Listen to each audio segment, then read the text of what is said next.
On a game show, the host asked my mom, "What's 1 plus 1?" My mom didn't hesitate.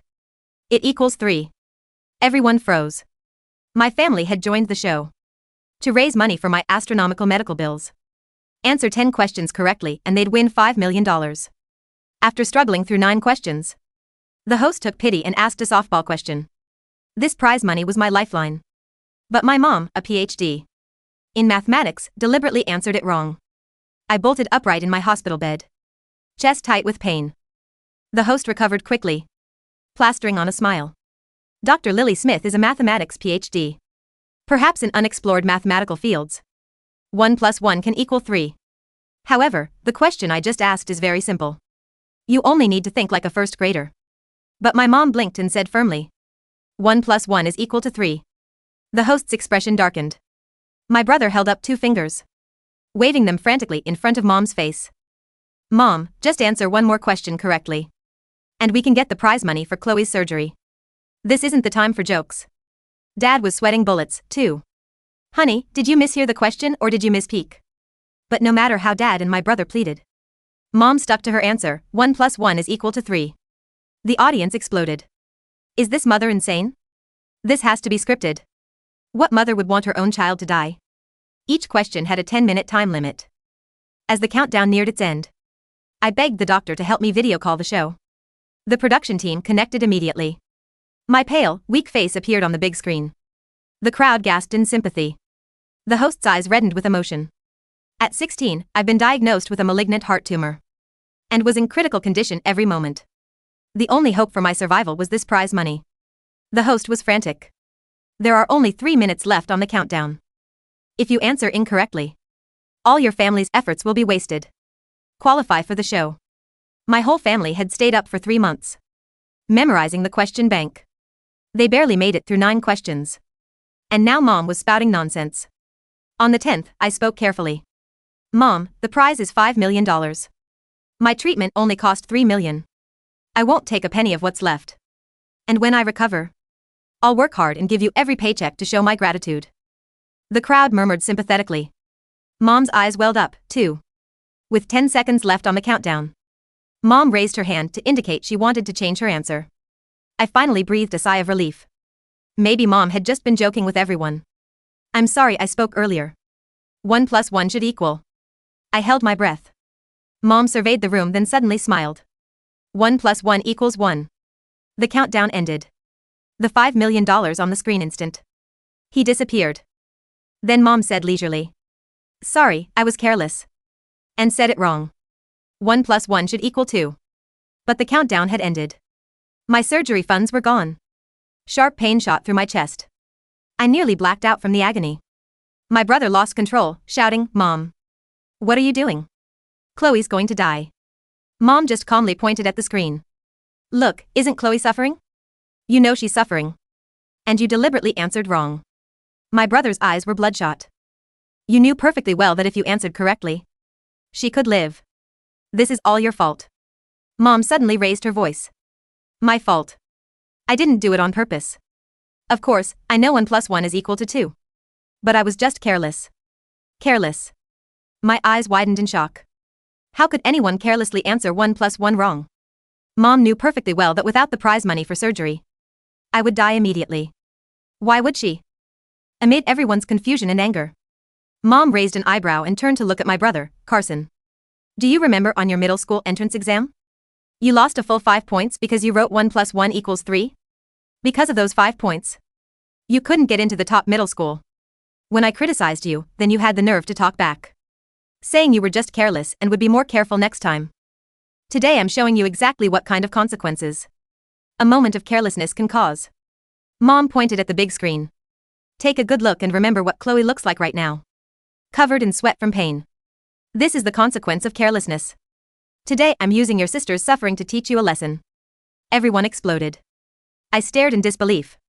My brother was already a college junior. Mom was still holding a grudge about his middle school entrance exam. Dad was furious. "Do you realize Chloe's about to die? If you wanted to teach Carson a lesson, couldn't you have picked another time?" Mom muttered impatiently. "Doctors always exaggerate. Chloe's so young. She can definitely hold on longer than other people." Carson's careless habits should have been corrected long ago. Gentle methods don't work. So I'm giving him a lesson he'll remember in his bones. I could barely breathe. The nurse gripped my hands tightly, her eyes full of pity. Dad roared that he'd fight Mom to the death. Mom raised her hand to block him. What's the rush? Doesn't the show have one more bonus round? If we answer the next question correctly, we won't get 5 million, but we can still get 3 million. That's enough for Chloe's surgery. With the host's intervention, Dad and my brother finally calmed down. Mom looked at the big screen, her gaze tender. Chloe, hang in there a little longer. Just wanted to take this opportunity to teach your brother a lesson. I promise I'll answer the next question correctly. I bit my lip hard, forcing back tears. Mom, I know you love me. But for the next question, can Dad or Carson answer instead? Mom's expression froze. Dad and my brother were afraid Mom would pull another stunt, and strongly ported my suggestion. But unfortunately, during the earlier rounds, they'd already used up their chances to answer. So Mom had to go up again. This last question determined whether I lived or died. The studio fell silent. The host was sweating as he frantically searched the question bank, finally selecting the simplest possible question. Miss Lily Smith, what's your birthday? I relaxed, looking at the host with gratitude. Mom hit the answer button without hesitation, but said, Host, I'd like to use my lifeline. Phone a friend. The room erupted. How could someone not remember their own birthday? A wave of panic hit me. Since I got sick, Mom had been getting more and more gray hair. I'd heard that middle-aged people under prolonged mental stress could easily develop dementia. Had Mom's condition already deteriorated this badly? Tears blurred my vision. My hands trembled. Mom chose Dad as her lifeline. Dad looked helpless. Your birthday is January 8th. Mom nodded and pressed the answer button again, but was suddenly stopped by my anxious brother. Mom, did you hear clearly? What date is it exactly? Repeat it. At my brother's insistence, Mom repeated January 8th 3 times before being allowed to press the answer button. But Mom still didn't speak. Seeing Mom's nervousness, I endured the sharp pain in my heart and tried to comfort her. Don't be afraid, Mom. Just answer this one question and it'll all be over.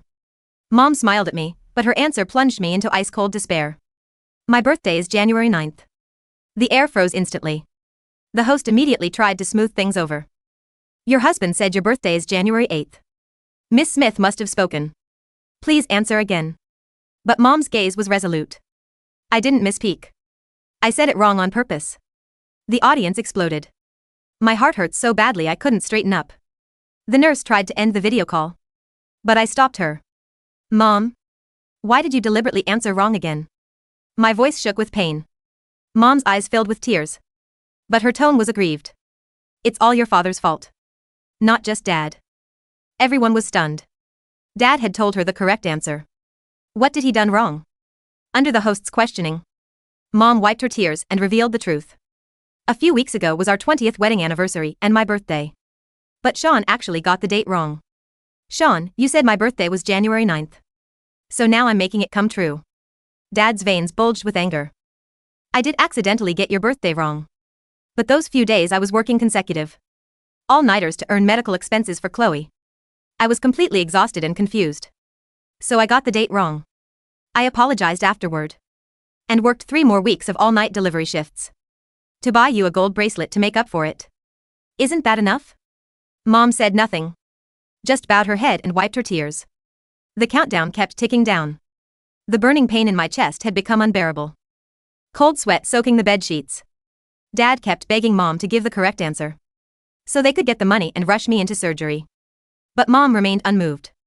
I was completely heartbroken. So my life was just a tool for Mom to teach my family lessons. 3 minutes left on the countdown. Using all my strength, I personally ended the live stream.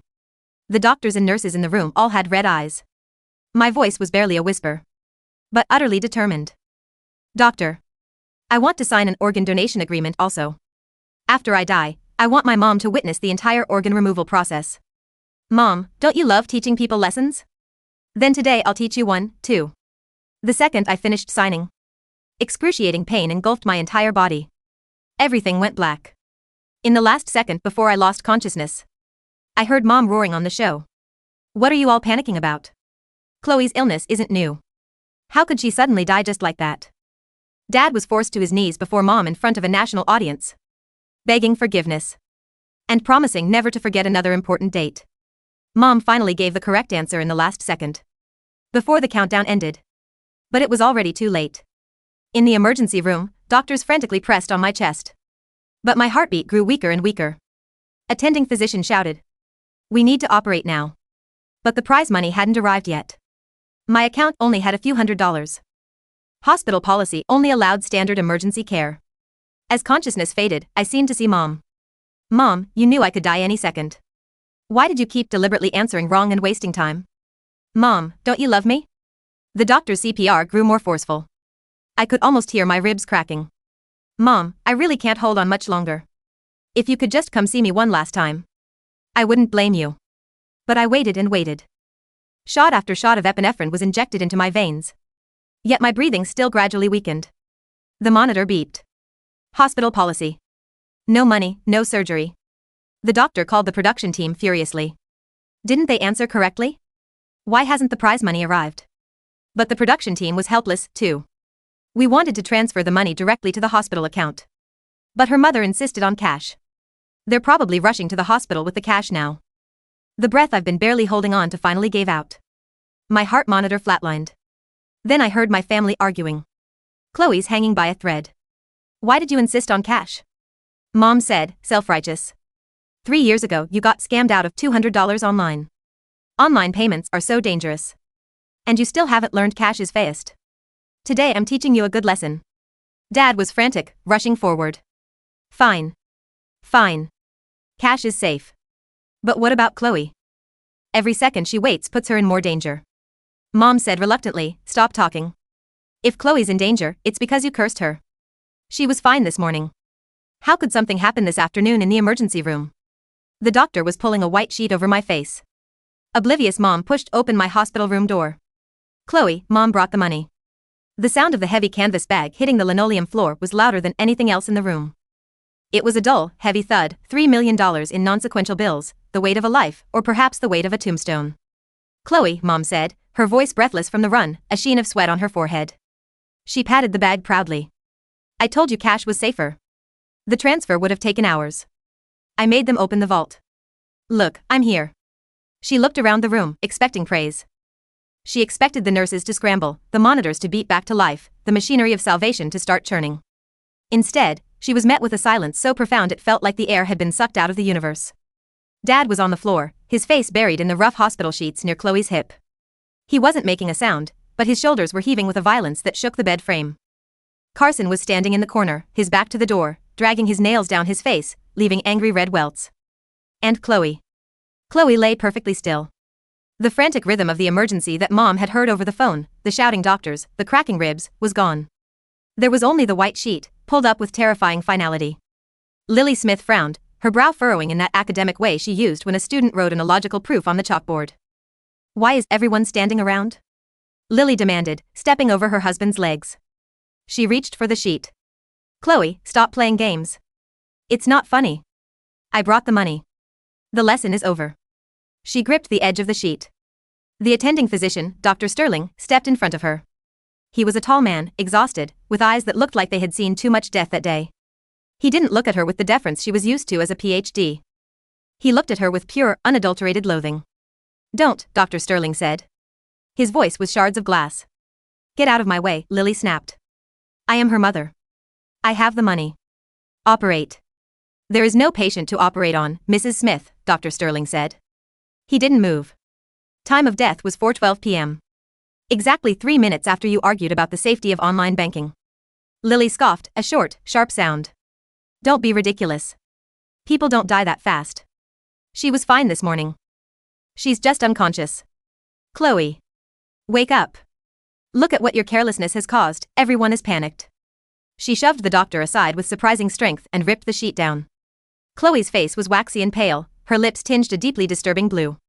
Her eyes were closed, but the stillness wasn't sleep. It was the absolute absence of being. The tube that had been in her throat was gone. The IVs were disconnected. "Chloe?" Lily poked her daughter's cheek. It was cooling. "Chloe, get up. I have the $3 million. "She can't hear you, Mom," Carson whispered. He turned around, his eyes bloodshot and wild. She's gone. No, she isn't, Lily said, her voice rising in pitch. She grabbed the bag of money and unzipped it, grabbing handfuls of cash. She began dumping the bundles onto Chloe's chest. Look. Look at this. It's real money. I won. I proved my point and I won. Wake up. Stop it. Dad roared. He scrambled up from the floor and grabbed Lily's wrists. Stop throwing money at her corpse. She's dead, Lily. She's dead because you had to be right. I was teaching you. Lily screamed back, struggling against him. I was teaching you about cybersecurity. About carelessness. If I hadn't insisted on cash, the bank might have frozen the transfer. I was protecting us. You were protecting your ego. Carson lunged, shoving his mother hard. She stumbled back, tripping over the bag of money.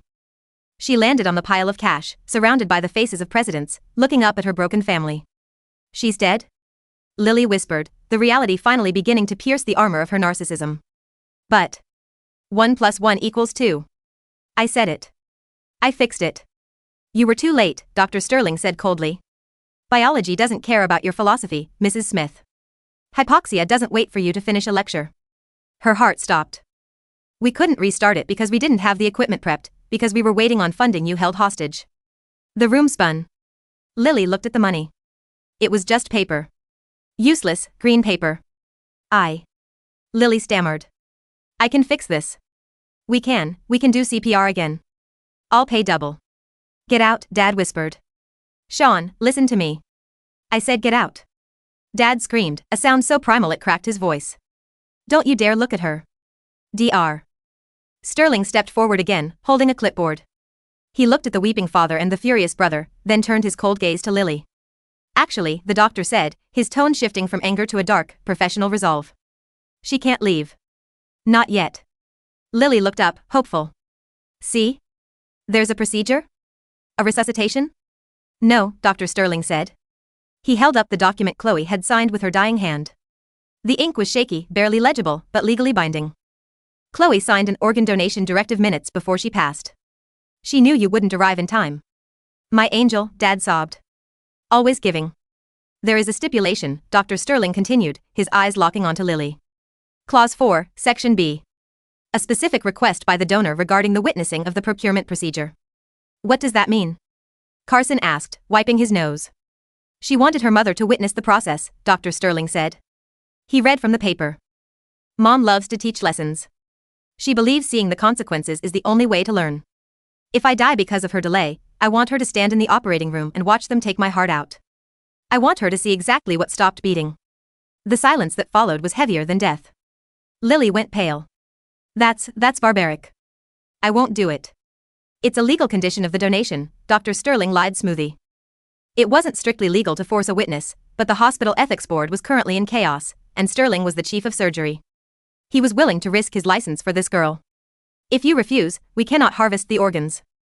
Her heart, her liver, her kidneys, they will all go to waste. Other children will die. Is that the lesson you want to teach next, Mrs. Smith? That you let 5 other children die because you were too squeamish? Lily looked at Chloe's body. She looked at the money on the floor. She looked at her husband, who was looking at her with a hatred that spanned 20 years of marriage. Fine, Lily whispered, her voice trembling. I'll watch. It's just anatomy. It's just science. Chapter 2, The Anatomy of Regret. The operating room was freezing. Lily was dressed in scrubs, standing in the corner, designated by a piece of blue tape on the floor. She was not allowed to speak. She was not allowed to move. Chloe looked different under the bright surgical lights. She wasn't a daughter anymore, she was a canvas of iodine and blue drapes. Scalpel, Dr. Sterling said. Lily watched. She was a woman of logic, of hard facts. She told herself this was biology. Tissue, muscle, blood. But when the first incision was made, running down the center of Chloe's chest, Lily flinched. The sound of the rib spreader, a mechanical, grinding crank, echoed in the tiled room. Crack. Crack. Exposure is good, the assistant said. Lily's breath hitched. She saw it. It wasn't a diagram in a textbook. It was gray and still. The tumor was visible, a jagged, dark mass wrapping around the aorta like a parasite. It was huge. Look at the pathology, Dr. Sterling said, not looking up, but speaking clearly for the room. The tumor compressed the left ventricle. If we had operated 2 hours ago, we could have resected this cleanly. The tissue was viable then. Now, look at the necrosis. He pointed with a forceps. Lily leaned forward involuntarily. This is the consequence of delay, Sterling narrated. This tissue didn't die from the cancer. It died from lack of oxygen. It died while you were waiting for a cash withdrawal. Lily felt bile rise in her throat. She remembered checking her watch in the bank lobby, tapping her foot, lecturing the teller about the importance of verifying serial numbers. It's just a few minutes, she had thought. Chloe is strong. Removing the heart now, Sterling announced. Lily watched as the hands of the surgeons moved with practiced efficiency. Snip. Clamp. Cut. And then, Dr. Sterling held it up. It was small. It looked tired. It was the heart that had beaten when Lily first held Chloe in the delivery room. It was the heart that raced when Chloe rode a bike for the first time. It was the heart that had ached when Chloe realized her mother cared more about being right than being kind. Now, it was in a metal bowl. Prepare it for transport, Sterling said. The valves are still good. The rest, waste. Lily's knees gave out. She slid down the wall, hitting the floor. She didn't scream. She didn't cry. She just gasped, like a fish out of water, her mind trying to process the equation that had resulted in 0. 1 + 1 did not equal 3. 1 + 1 equaled -1. Chapter 3, The Empty Set. The funeral was a media circus. The clip of the game show had gone viral before Chloe's body was even cold. The hashtag #MathMom was trending worldwide, but not in the way Lily had ever hoped. People analyzed the footage. They saw the fear in Chloe's eyes. They saw the frantic desperation of the brother. They saw the cold, calculated arrogance of Lily Smith. Lily stood by the grave, wearing a black veil. She stood alone. Sean and Carson stood on the other side of the casket. They hadn't spoken to her since the hospital. When she tried to enter the family limousine, Carson had locked the door. She had to take a taxi to her own daughter's funeral. As the coffin was lowered, a murmur went through the crowd gathering outside the cemetery gates. Reporters, protesters, strangers. Some held signs, "Education isn't abuse. Justice for Chloe." Lily tried to approach the grave to throw the ceremonial dirt. "Don't," Sean said. He didn't shout this time. His voice was hollow, dead. He stepped in front of her. "You don't get to do that." "I am her mother," Lily hissed, aware of the cameras. "Sean, stop making a scene." "You aren't a mother," Sean said quietly. "You're a professor. You taught your class. The semester is over. You failed." He turned his back on her. Carson threw a single white rose onto the casket. He didn't even look at Lily. He walked past her as if she were a ghost. When Lily returned home that night, the locks had been changed. Her key didn't turn. She knocked. She rang the bell. Finally, the door opened a crack. It was Carson. "Carson, honey, let me in. It's freezing." "Dad's filing for divorce," Carson said. "And I'm filing a restraining order. And a civil suit for emotional distress." "Don't be dramatic," Lily scoffed, though her hands were shaking. "We're a family. Families forgive. I made a mistake. I was careless. See? I admit it. I was careless." Carson laughed. It was a terrifying sound, devoid of humor. "You still don't get it. You weren't careless, Mom. You were precise. You calculated every second of delay to maximize the trauma, to make sure the lesson stuck. Well, it stuck. Carson. Here's your tuition," Carson said. He threw a duffel bag onto the porch. It was her clothes. "Go teach someone else." The door slammed. The deadbolt slid home. Chapter 4, The Proof. 6 months later. Lily Smith sat in a small, dingy apartment on the edge of town. She had lost her job at the university. The tenure committee found that her public conduct brought irreparable disrepute to the institution. The dean, a man she had once belittled for his statistical methods, had signed the termination letter with a flourish. The $3 million was gone. It hadn't been spent. It had been seized. The production company sued for breach of contract, arguing she acted in bad faith. The hospital sued for unpaid bills. Dad refused to pay them, shifting the debt to her estate, and the lawyers took the rest. Lily sat at a card table. The walls were covered in paper. She was trying to find the variable. On hundreds of sheets of paper, she had written out the timeline of that day. Time of question, 10 o'clock. Delay for lesson, 4 minutes. Time of travel, 12 minutes. Biological limit of hypoxia X. She was writing frantic equations, trying to prove that she was right. That mathematically, Chloe should have survived. That the doctors were lying. That Sean was lying. If T less than 4 minutes, survival equals 100%. I was only 3 minutes late. Therefore, survival equals 100%. Conclusion, Chloe is alive. She's alive, Lily muttered, circling the X on the paper. The math proves it. They're hiding her. It's a lesson. They're teaching me a lesson. She stood up, pacing the small room. Her hair was gray and unkempt. The woman who prided herself on intellectual superiority was now trapped in a labyrinth of her own cognitive dissonance. It's a prank, she whispered. Carson and Sean. They're getting back at me for the birthday thing. That's it. It's a big, elaborate prank. She went to the window. She saw a girl walking down the street with headphones on. Chloe? Lily banged on the glass. Chloe. I know it's you. The girl looked up, startled, then hurried away. Lily laughed. Good one. You really had me going. She went back to the table. She picked up a red marker. She wrote on the wall, in huge, jagged letters. 1 + 1 is equal to 3. In unexplored fields, she recited to the empty room, mimicking her own voice from the show. 1 + 1 can equal 3. If you add the variable of. She trailed off. She couldn't remember the variable. The phone didn't ring. No one called. Carson had transferred to a university across the country. He changed his major from mathematics to social work. He never calculated anything anymore, he only dealt in feelings, in messy, unquantifiable human grief. Sean had moved into a small condo. He spent his weekends volunteering at the heart disease ward. He never dated again. He kept a picture of Chloe on his nightstand, the one before she got sick. He never looked at the photos of Lily. Lily was alone. Chapter 5, The Final Variable. 5 years later. The homeless woman known as the professor was a fixture in the city park. She was harmless, mostly. She would stop passers-by, holding out a dirty cup, but she didn't ask for money. She asked for answers. Excuse me, she would say, clutching a ragged notebook. What is 1 + 1? Most people ignored her. Some kids, trying to be cruel, would shout, 2. She would shake her head violently.